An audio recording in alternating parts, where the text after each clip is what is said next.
that really represented all women. And I just wasn't seeing Hollywood step up and develop those stories, so I decided to do it myself. A 14-year-old video just tore Hollywood in half. In 2011, Reese Witherspoon walked on stage at the MTV Movie Awards, looked into the cameras, and delivered a chilled warning to Blake Lively. For over a decade, that moment was brushed off, but now, with Blake caught in one of the most explosive legal battles, everyone is asking the same burning question. Did Reese know something the rest of us did not? And why did she issue that warning?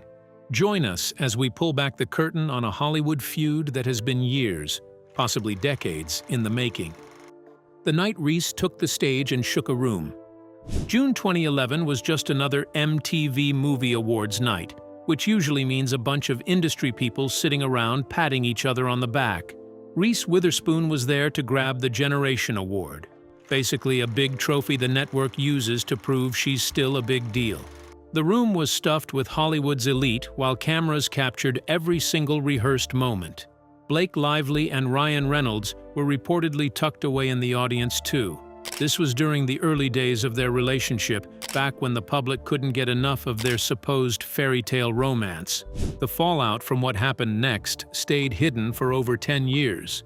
Reese grabbed the microphone with a smile that looked friendly, but was clearly practiced in a mirror. She gave a speech that seemed like a standard lecture about being a role model and having a bit of dignity in Hollywood. On the surface, it was just another celebrity talking about her image. But people behind the scenes eventually caught on to the real story. It wasn't just a speech. It was a targeted hit. It was cold, intentional, and meant to leave a mark. Just days before the ceremony, a set of photographs had surfaced online.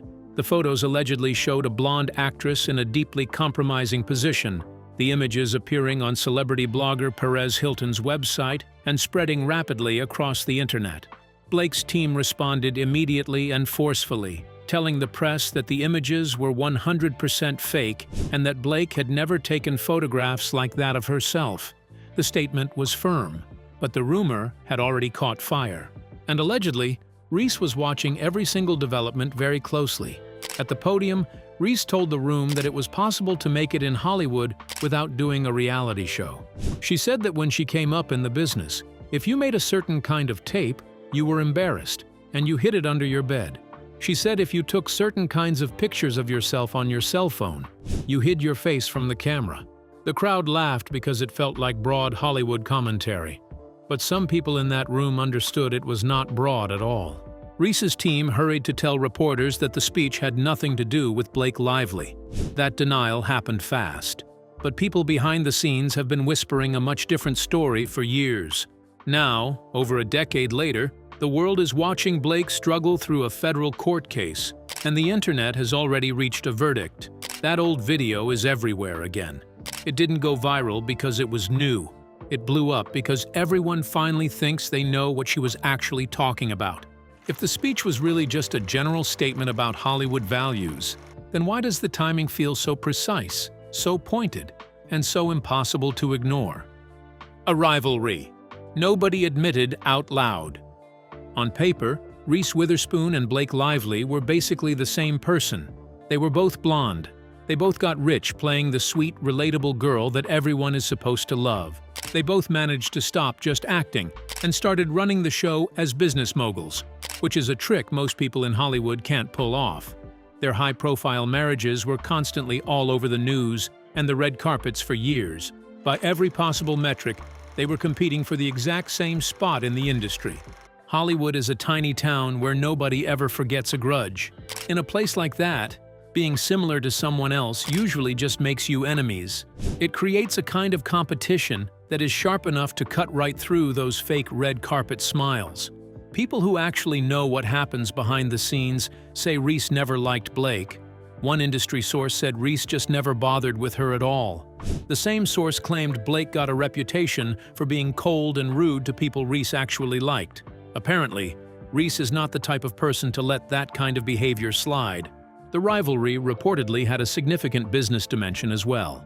After Reese sold her production company Hello Sunshine in 2021 for a reported $900 million, she remained fiercely active in the marketplace, pitching projects, selling shows, and competing for the same premium content that every major streamer was chasing. And Blake, armed with the business genius of Ryan Reynolds and a brand that blended fashion, lifestyle, and entertainment into one seamless package, was allegedly chasing the same buyers, the same projects, and even the same literary properties. One big mess allegedly started over the books written by Liane Moriarty. Reese already turned Big Little Lies into a massive hit for HBO.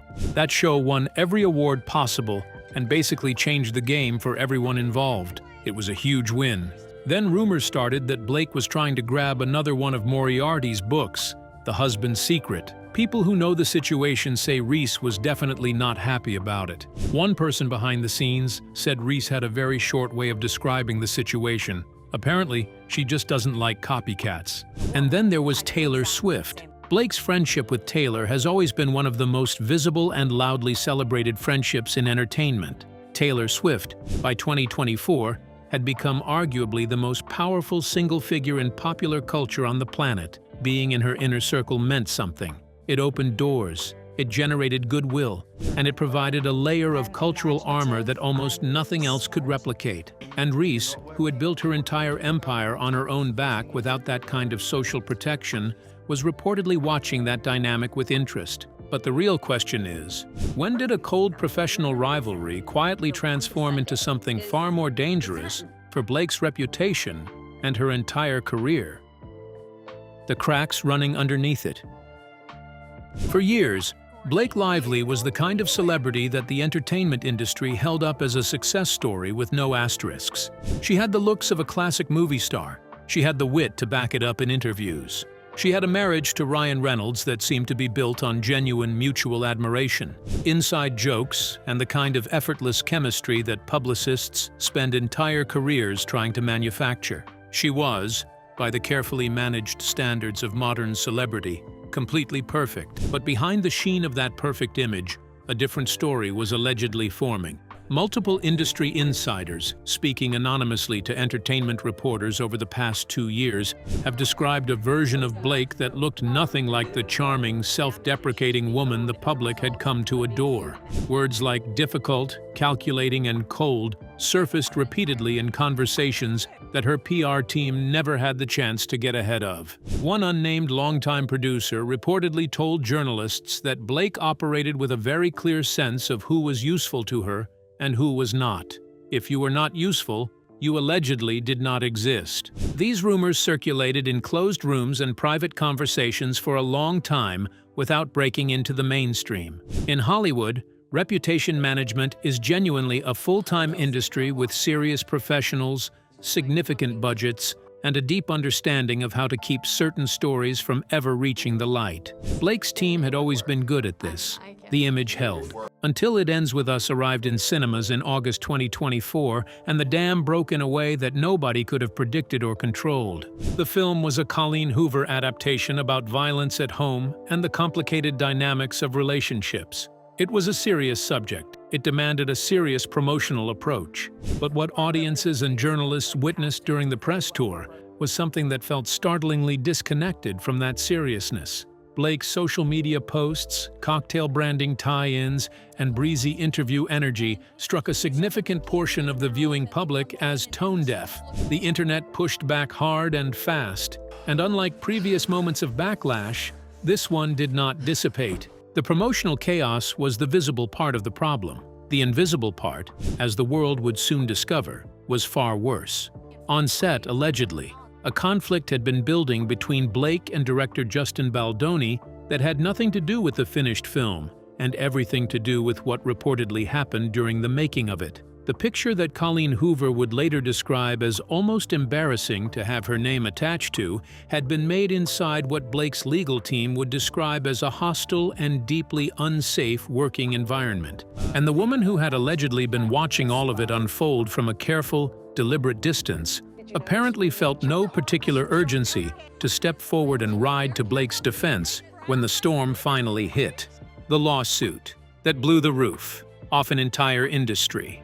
In December 2024, Blake Lively did something that stunned the entertainment industry at a cellular level. She filed a federal lawsuit against her It Ends With Us co-star and director, Justin Baldoni. The complaint accused Justin of harassment on set, of creating a hostile and deeply unsafe working environment, and of orchestrating a sophisticated, coordinated smear campaign designed to systematically destroy her reputation after she had the audacity to speak up about what she says happened. The allegations were specific and serious. Blake's legal team claimed that Justin had made repeated inappropriate comments about her physical appearance during production. They alleged that he inserted improvised, unwanted content into scenes without her knowledge or consent. They alleged he kissed her without permission. And beyond what happened on the actual film set, the lawsuit alleged that Justin and his company Wayfarer Studios had hired professional crisis management specialists to run a shadow campaign against her on social media, creating and amplifying negative content designed to look completely organic and grassroots, when it was allegedly anything but. Justin didn't just deny the rumors, he went nuclear.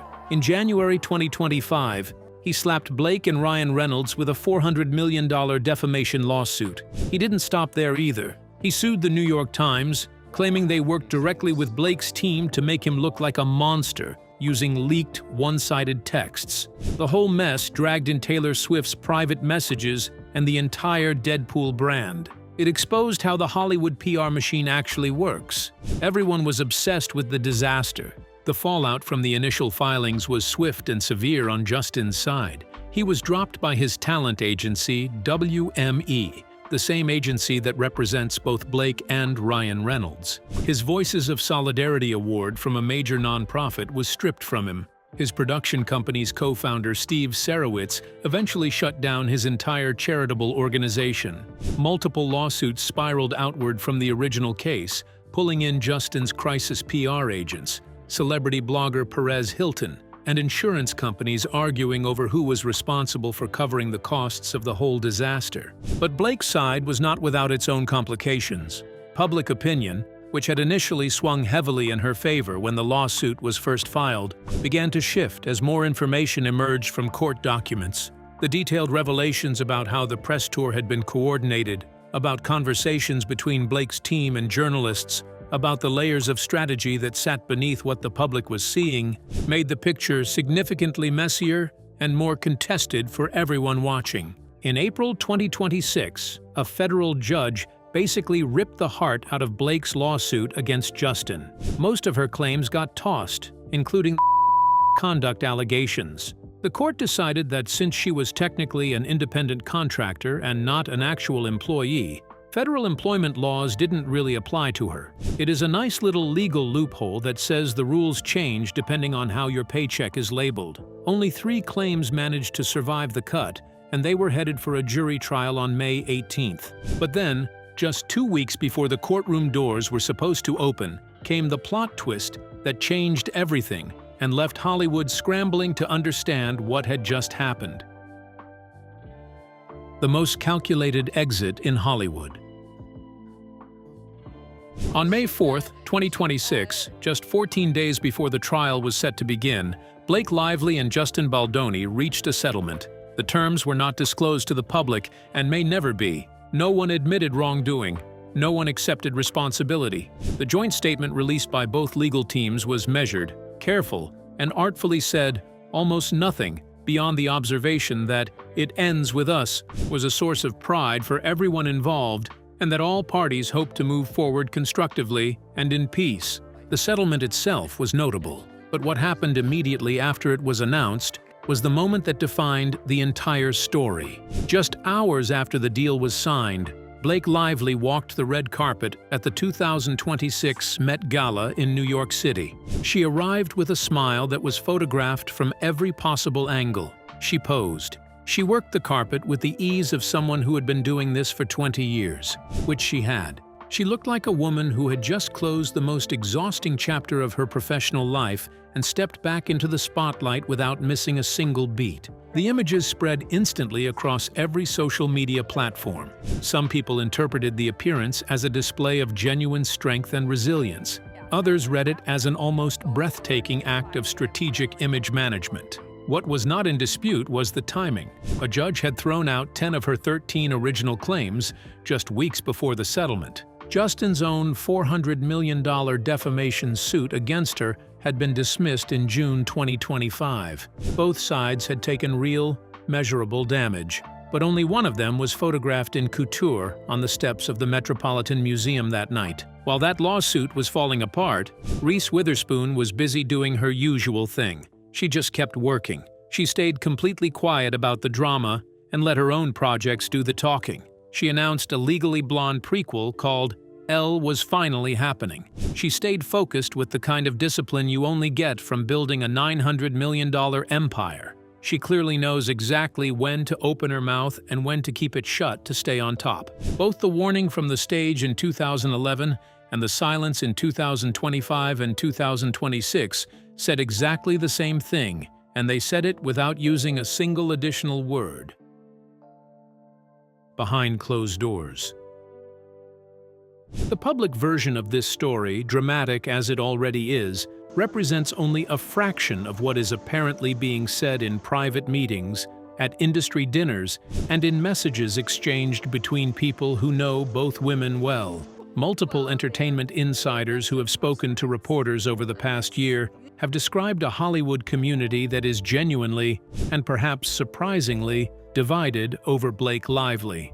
Not divided in the way her public supporters and detractors are divided on social media. Divided in a far more fundamental way, at the level of professional respect and personal character. Some people see Blake's lawsuit as a huge move. She was one of the biggest stars on the planet, with a brand based on being the happy girl who never had a bad day. Going after a powerful director for conduct is a massive risk in an industry where guys like that usually get away with everything. It took a level of courage that her haters don't want to admit she has. Putting a perfect reputation on the line to file a formal complaint is not exactly the easy way out. On the other side, there are industry professionals who reportedly describe Blake's handling of her own situation as a case study in exactly how not to manage a public relations crisis. The gap between the press tour's breezy, cocktail-forward aesthetic and the film's subject matter about domestic violence became a defining and damaging moment that her team never fully recovered from. Sources claim that a significant amount of industry goodwill was spent during that period, and that some of it has not come back. Reese apparently watched this whole disaster from a safe distance, with satisfaction. It was not that she wanted to see someone fail. It was more about seeing the world finally catch up to a truth she had already figured out years ago. She always felt that Blake's version of success was built on a shaky foundation. She basically said as much on stage back in 2011, even if most of the people in that room were too distracted to get the hint. Only a few people understood what she was doing back then.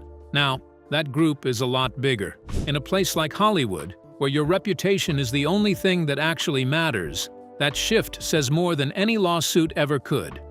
And in Hollywood, the people who remember what was said, who said it, and who stayed quiet when it mattered, are always the most dangerous ones in the room. The price of an image. The reason the 2011 clip has exploded across social media in 2025 and 2026 is not simply because it looks like a pointed call-out. It is because it landed directly in the middle of a conversation that Hollywood has been trying to have for a very long time and keeps getting wrong. The conversation about how women in this industry treat each other, about whether the solidarity that gets performed publicly at award shows and in social media captions reflects anything real, and about what happens when the image a powerful woman has spent years building starts to separate from the reality that other people in the same industry have apparently always experienced. Reese Witherspoon didn't just stumble into a second career, she built a massive brand by turning herself into the face of women's stories. She spent years telling studios that people actually wanted to see complicated women on screen, and she used data to shut them up whenever they disagreed. She threw real money at projects that put women in charge both in front of and behind the camera. None of this happened by mistake. She planned every move and protected that image with a level of discipline that most people can't even wrap their heads around. It is truly inspiring to see someone turn girl power into a billion-dollar empire, while making sure the data proves they are a saint. Blake built something different, but equally intentional. The fashion, the humor, the friendship with Taylor Swift read like a living advertisement for what female friendship could look like at the highest possible level of fame. The cocktail line, the internet comments, the marriage that the entire world was apparently rooting for. But the lawsuit and everything it dragged into the open revealed that the version of Blake the public had been sold, and the version that reportedly existed on a film set were significantly more complicated than the packaging had suggested. What the viral clip ultimately captures is something that the entertainment industry has always known, but has rarely been willing to say in public without a carefully constructed disclaimer, that the women who appear to occupy the same peak of the same mountain are not always pulling each other upward, that the smiles at the same award shows and the supportive comments on each other's Instagram posts can exist simultaneously alongside genuine, deep-rooted professional resentment, and that sometimes the most truthful things a person says on a stage are precisely the things they later deny ever meaning. And they will ask themselves the same question the whole world is asking right now. Was that a warning? A confession? Or simply a woman telling the truth in a room full of people who were not ready to hear it yet? Do you think it was a targeted warning? A deliberate dig? Or was it simply a woman being honest in a room that was not listening? Share your thoughts with us in the comments section. Remember to like, share, and subscribe for more. Also, click the next video showing on your screen. You will enjoy it.